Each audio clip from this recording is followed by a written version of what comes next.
universe has a way of humbling even the mightiest civilizations. In the vast, silent darkness between galaxies, where light takes millions of years to travel, something stirred that would change everything.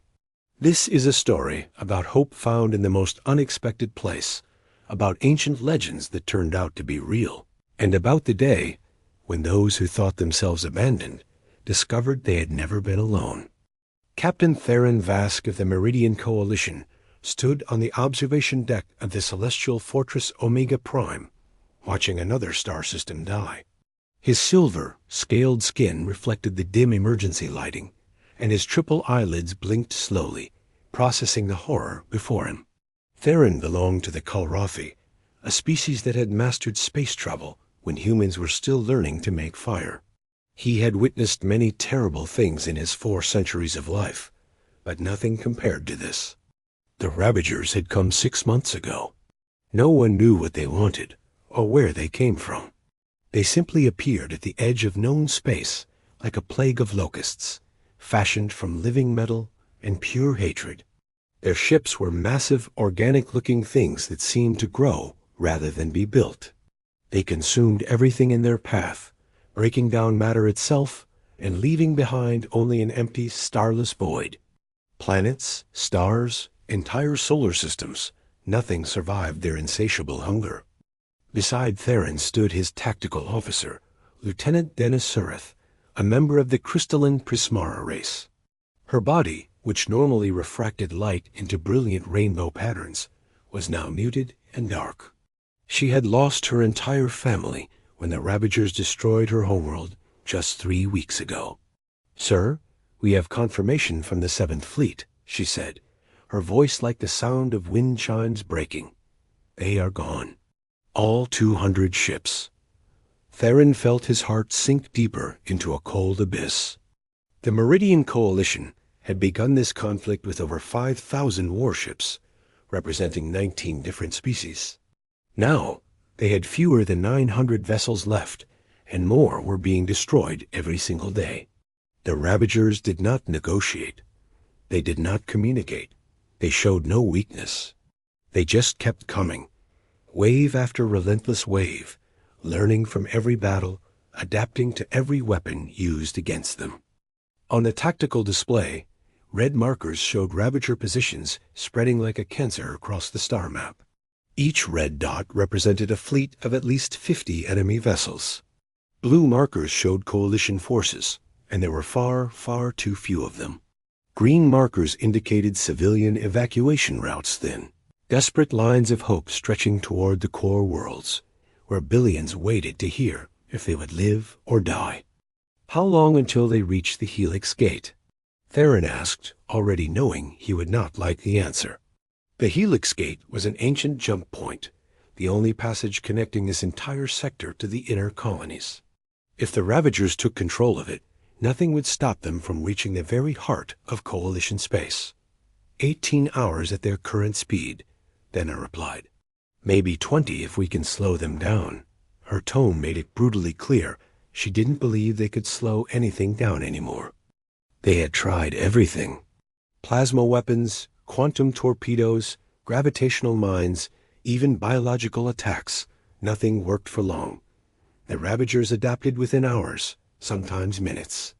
A priority message suddenly flashed across Theron's command tablet. He opened it, and his blood ran cold. It was from High Chancellor Orvex himself, the leader of the entire Meridian Coalition. The message was brief and utterly devastating. All fleet commanders are hereby ordered to fall back to defensive position sanctuary. Outer territories are to be abandoned. Civilian evacuation protocols are suspended. Military assets take priority. Orvex out. They're giving up on the colonies, Theron whispered, the words catching in his throat.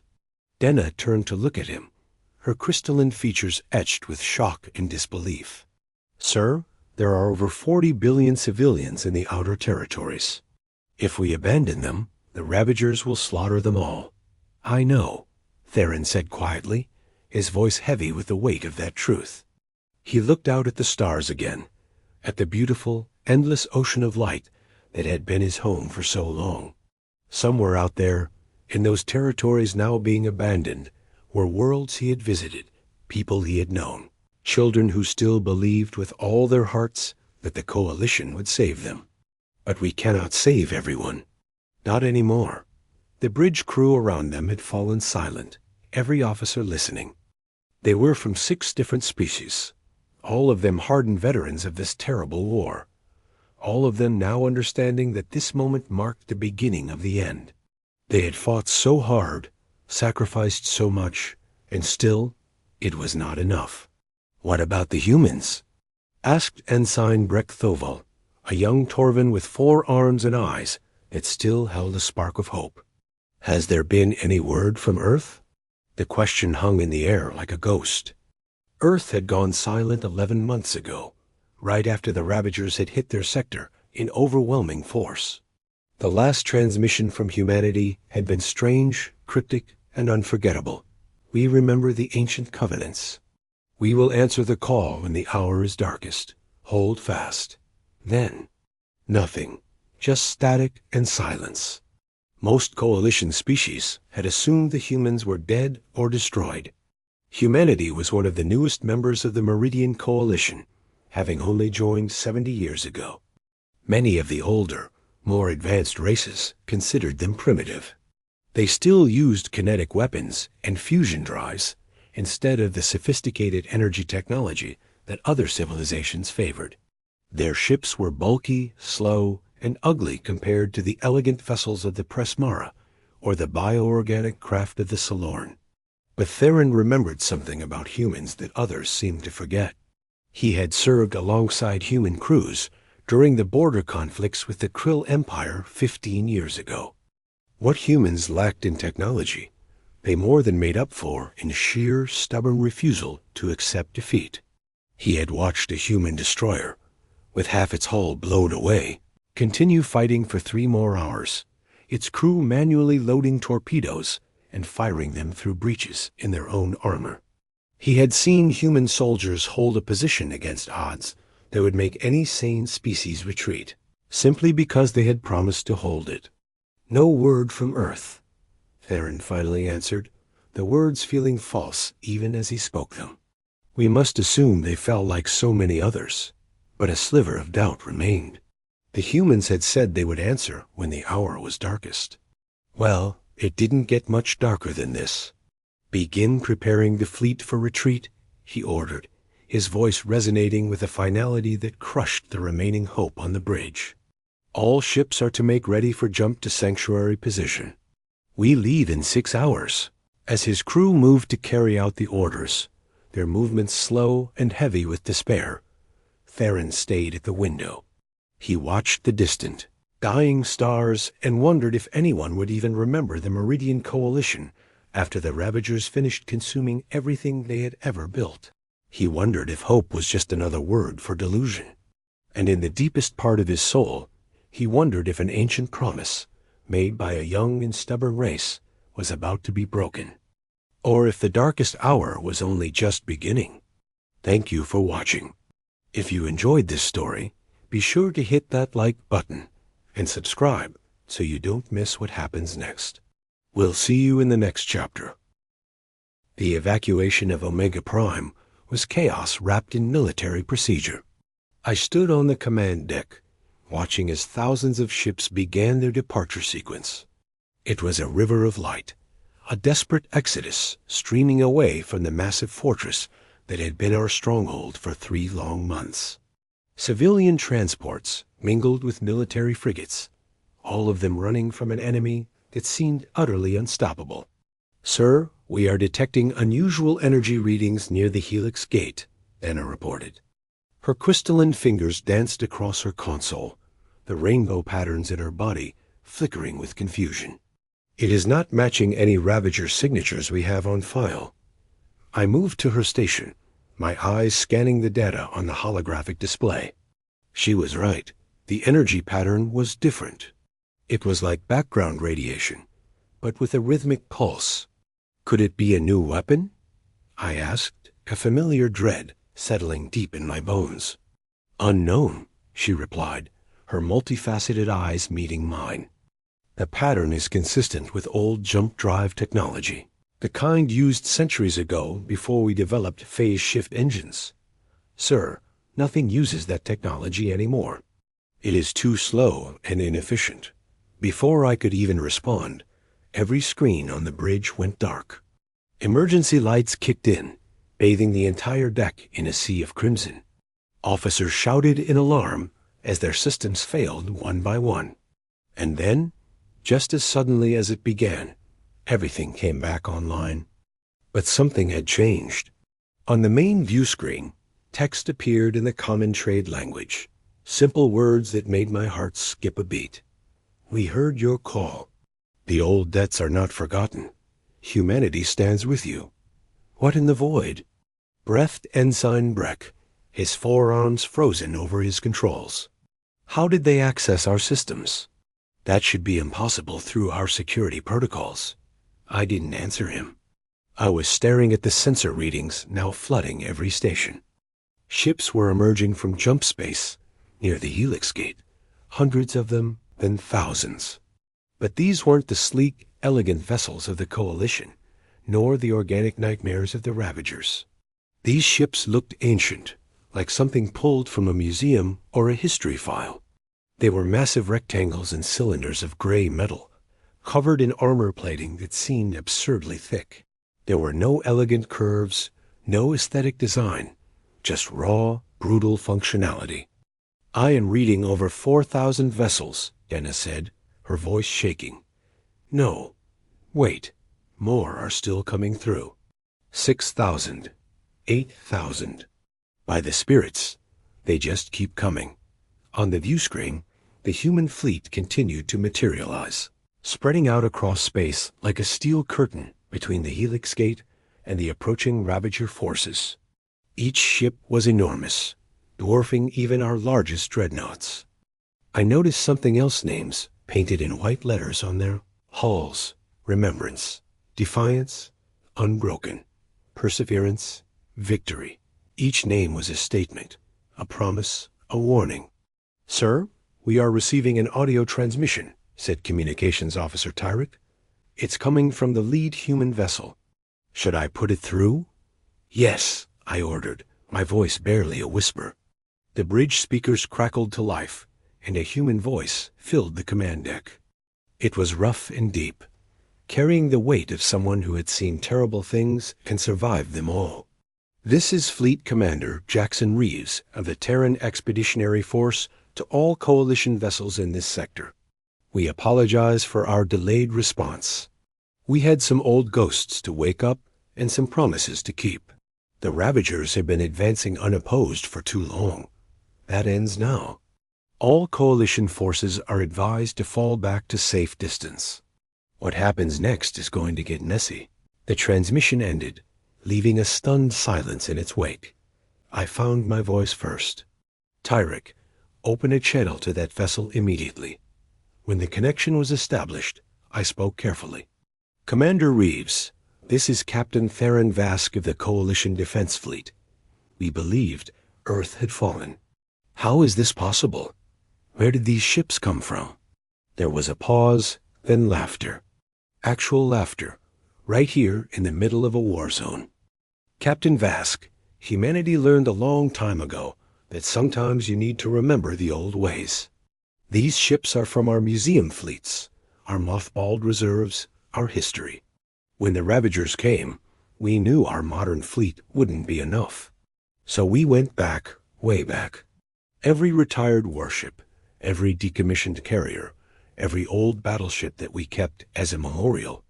We pulled them out of storage, upgraded what we could, and filled them with crews who remembered what it means to fight when there is no other choice. I looked at the tactical display showing thousands of ancient human vessels facing down the Ravager armada.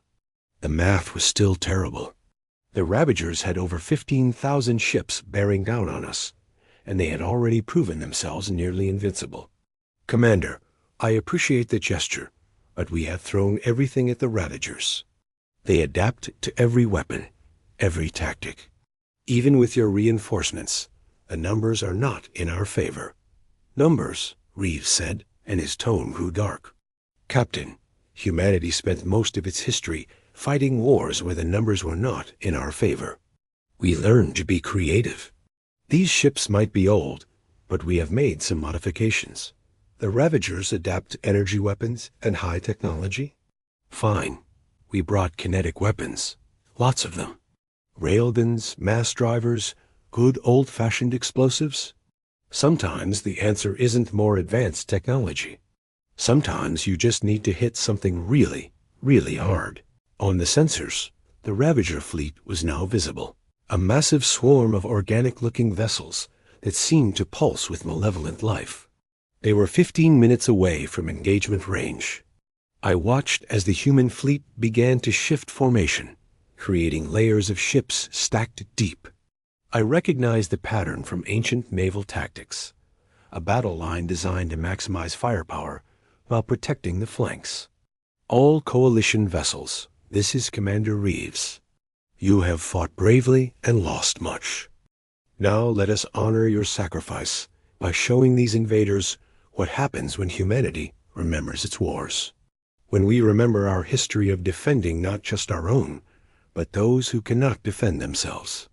Today, the Ravagers will learn that some species do not go quietly into the void. Today, they will learn that humanity keeps its promises. I felt something strange stirring in my chest. Hope.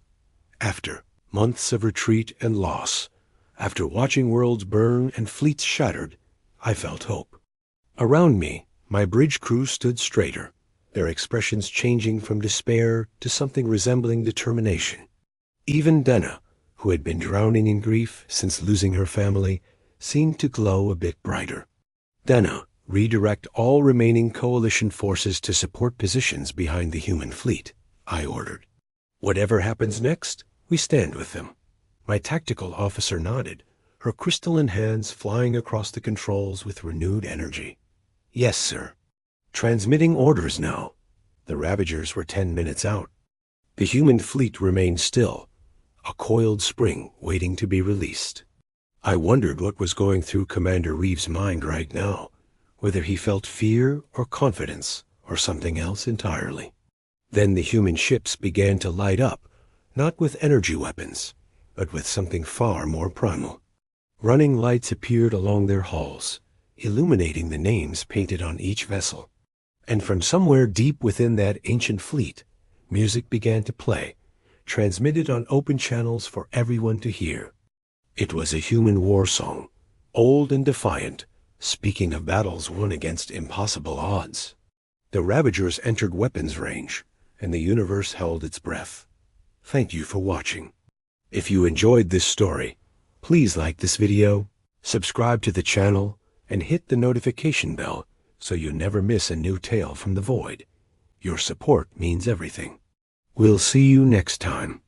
The first volley from the human fleet was unlike anything Theron had ever witnessed in 4 centuries of military service. There were no elegant energy beams, no quantum disruptors, no phase cannons.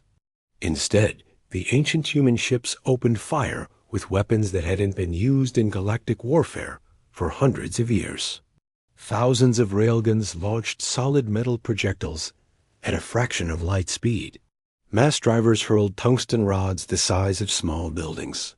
Missile pods released clouds of warheads that spiraled toward the Ravagers in patterns too chaotic for any computer to predict.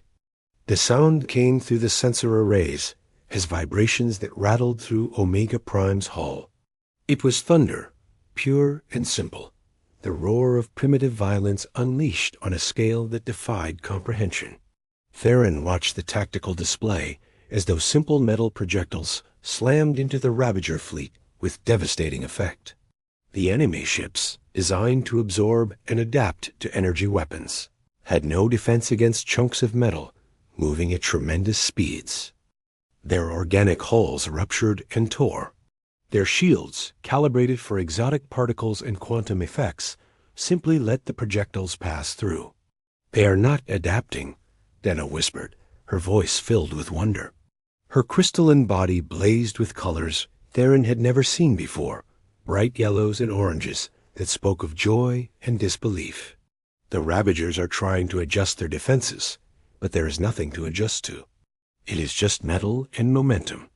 The Ravagers attempted to return fire, their bioweapons lashing out with tendrils of energy that could disintegrate matter. But the human ships absorbed the hits with their thick armor plating, the kind of heavy protection that modern warfare had abandoned as inefficient. Sections of hull glowed red-hot and melted away, but beneath each layer was another layer and another. These vessels had been built for a different kind of war, one where taking damage was expected and planned for. Coalition forces. This is Commander Reeves. We are breaking through their forward line. Follow our path and engage at will. Show them that the Meridian Coalition is not finished yet. The human commander's voice carried a fierce pride that stirred something deep within Theron's soul. All ships advance, Theron ordered, his voice strong and clear. Form up behind the human fleet. Target any Ravager vessels that break through their lines. Today, we stop running. His crew responded with a chorus of acknowledgments that held none of the despair from hours before. Officers who had been preparing to abandon their posts to a doomed retreat now worked with renewed purpose. The coalition ships moved forward, adding their weapons to the assault. Energy beams and quantum torpedoes mixed with the human kinetic barrage, creating a storm of destruction that tore through the Ravager formations. For the first time in months, it was the enemy who faltered and broke formation. The Ravagers had never faced an opponent they could not quickly adapt to overcome, and their tactics showed it. They had grown arrogant in their seeming invincibility. Theron watched as one massive human battleship, bearing the name Indomitable, plowed directly into a cluster of Ravager vessels. Its forward armor was scarred and melted, entire sections blown away to reveal the interior decks, but it kept moving.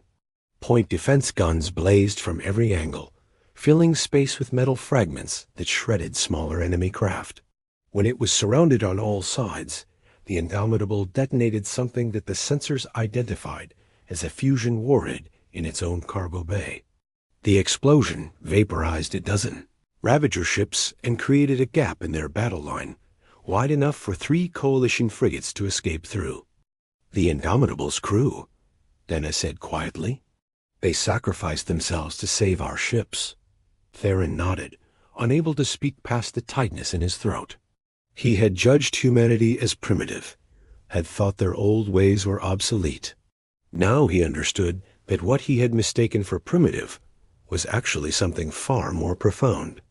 It was the willingness to pay any price, to face any darkness, to ensure that others might live. The battle raged for 3 hours, but they were 3 hours of victory instead of defeat. The Ravager fleet, which had seemed unstoppable, was being systematically destroyed by weapons they could not counter and tactics they had never encountered. The ancient human vessels fought with a ferocity that spoke of desperation, transmuted into strength. Each ship that fell took dozens of enemies with it. Each crew that died did so buying time for others to strike again. Finally, the Ravagers did something Theron had never seen them do before. They retreated. The surviving enemy vessels broke off engagement and fled back into deep space, leaving behind thousands of wrecks and debris fields that would take years to clear. On every coalition ship, crews erupted in cheers and celebrations. Species that had not smiled in months wept with relief and joy. Captain Vask, this is Commander Reeves. We are sending damage control teams to assist your wounded vessels. I think we have earned the right to properly introduce ourselves. The human's voice sounded tired now, drained by the cost of what they had accomplished. Theron opened a visual channel for the first time, wanting to see the face of the man who had brought hope back from the edge of extinction. Commander Jackson Reeves appeared on screen, and Theron was surprised by what he saw. The human was old by their species standards, with gray hair and deep lines on his face.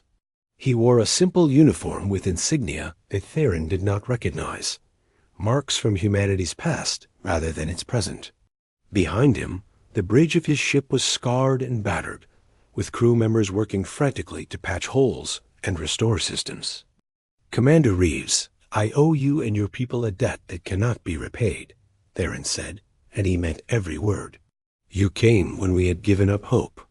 You fought when we believed the war was already lost. Why? Why would humanity risk so much for a coalition that welcomed you so reluctantly?" Reeves smiled, a sad and knowing expression. "Captain, my grandfather told me something when I was young. He said that the measure of a civilization is not in how it treats its friends during good times, but in how it treats strangers during dark times. Humanity joined the Meridian Coalition, not because we expected you to be perfect, but because we believed in the idea of species standing together against the void. When you needed us most, we could not turn away. That would make us something we refused to become." The human commander paused, looking off screen at something Theron could not see. When he continued, his voice was softer. "We also remembered our own history.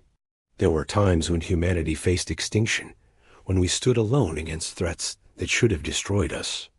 We survived because some people refused to give up, refused to stop fighting, even when logic said they should. We survived because our ancestors believed that tomorrow could be better than today if they were willing to bleed for it. How could we do any less for others?" Theron felt tears forming in his eyes, something that Kalrathi rarely did. Around him, his bridge crew openly wept or made gestures of respect according to their various cultures. Even Denna, who had been hollow with grief, shone with brilliant light that filled the command deck with rainbow patterns. "The Ravagers will return," Theron said. "This was only one fleet. There are more out there, many more." Reeves nodded. "I know, but now we know they can be beaten. Now we have hope, and hope is a weapon more powerful than any railgun or energy beam. Hope gives people a reason to keep fighting when everything says they should surrender. We will share our tactics, upgrade your ships with weapons the Ravagers cannot adapt to, and together we will take back every system they stole from us." The human commander's eyes hardened with determination. "And we will make sure that every species in this galaxy knows that the Meridian Coalition does not abandon its people, that there are some things worth fighting for, even against impossible odds, even when the universe itself seems determined to grind us into dust." Over the following hours, as damage reports came in and survivors were counted, Theron learned the true cost of the human intervention. Of the 8,000 ships that had emerged from jump space, only 3,000 remained operational. Tens of thousands of human crew members had died buying victory for species they barely knew. Each ancient vessel that had been pulled from museums and storage was a piece of human history, and many of those pieces were now scattered debris floating in the void. But humanity had kept its promise. They had answered the call in the darkest hour, and in doing so, they had reminded the entire Meridian Coalition what it meant to stand together, to fight for something larger than yourself, to believe that the light could push back the darkness if you were brave enough to carry the torch.